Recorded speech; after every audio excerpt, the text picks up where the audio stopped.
Hello everyone, welcome back to my channel. My name is Riley K. Jones. I'm a writer, teacher, and author tuber. And today we are going to talk about my January 2022 reads.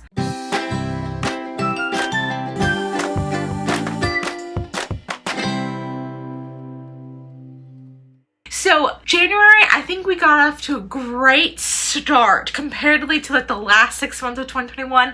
I read 3, yes, get that right, 3 books in January 2022. So we're already up to a great start for our 20 books, hopefully 22 books in 2022. So I'm super excited on that front. But without much further ado, let me talk to you about them because they were all very drastically different. And I'm really excited to talk to you guys a little bit more about them today. So the first book that I read was, surprise, surprise, the Hawthorne Legacy by Jennifer Lynn Barnes. This is the sequel to the Inheritance Games. So the Inheritance Games is a book about a random girl, normal girl, who actually lives on more of the poverty level. She just couldn't wait to get out of her town and graduate and get a scholarship and go to college and just leave her life behind her, when in her senior year she finds out that she is somehow the sole benefactor of a multi-billion-dollar estate and companies and charities by benefactor Tobias Hawthorne, left her in charge.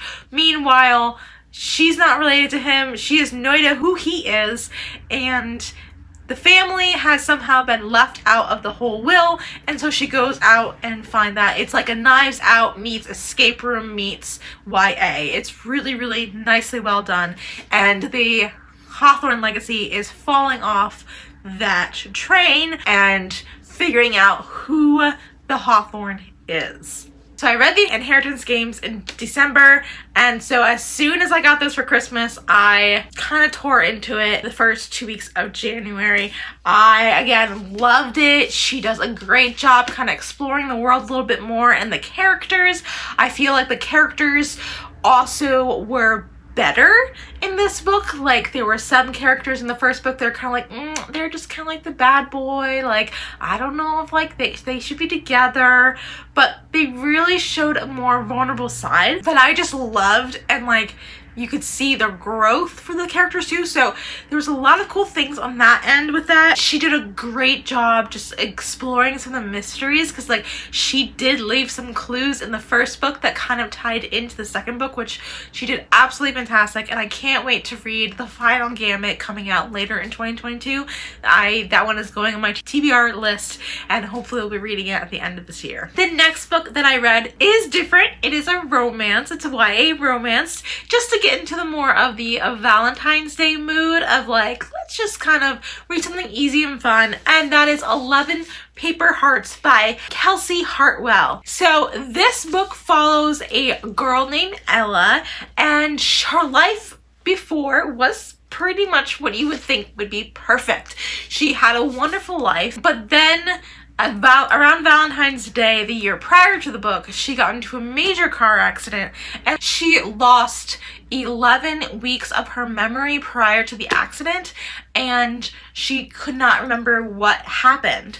But there's this tradition at her high school where they will, for Valentine's Day gram, will send a little paper heart with notes, and she gets a paper heart from a secret admirer, kind of explaining that they're going to help her remember those 11 weeks.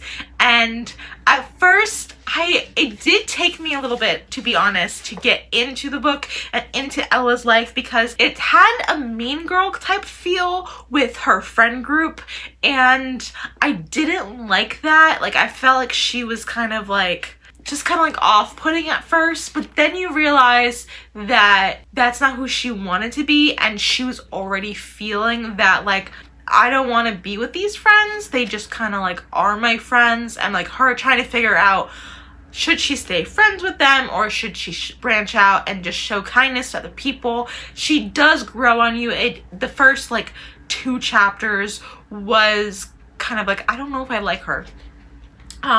But then there's like this scavenger hunt-esque element slash not really escape room, but more like a scavenger hunt where she had to figure out who sent her these clues and why. And little minor spoiler, if I'm just gonna say minor spoiler, I did end up calling who actually was the admirer, which I felt like, if you've read this book, you know what I'm talking about. I felt like it was such a cool way to kind of like flip it on its head, and I really liked that. So that is a bit of a small spoiler to kind of, if you know, you know, and maybe I'm giving a little more hints than you want to know. But I did really like that aspect of it. I felt like that was really, really cool and really well done in a way that was like, oh, this is nice. So 11 Paper Hearts is a book I would recommend. It is really cute. It's really easy to read too, and I just flew through it in like 2 nights. I just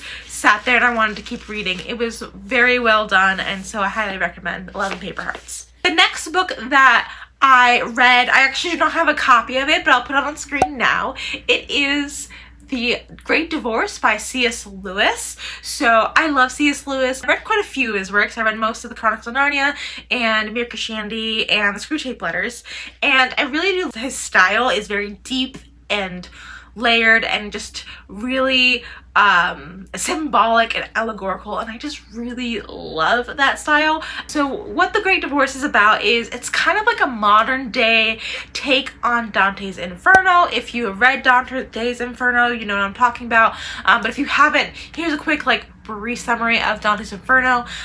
Dante travels through the 7 layers of hell in the Inferno part, and then they get to Purgatory, and then they get to Paradise. So it's like 3 books traveling throughout those spiritual realms, and he's led by a guide who is his favorite poet, Virgil, and he takes him through the 7 layers of hell and kind of goes into what each sinner is struggling with and why they struggle with that thing, which is fascinating. I'll read it on its own just to really showcase what sins people struggle with more. The Great Divorce is a little different, where it takes you kind of like to a type of, not necessarily purgatory, but it's like this spiritual plane between earth and heaven, and it's just like this middle ground where like this man travels there. He doesn't realize, but it's like a ghostly plane, and he interacts with different people who are making their way to heaven, and then also some individuals who are in hell, and it kind of goes through it being like, well, why would this kind of love that this person has for their child be toxic love? Because it was really rooted in selfishness and not out of a dying to a self, giving to the other person. It was more of like a selfish pride that the person had, and how she created misery in her whole family's life because she was just so focused on herself rather than her actual child.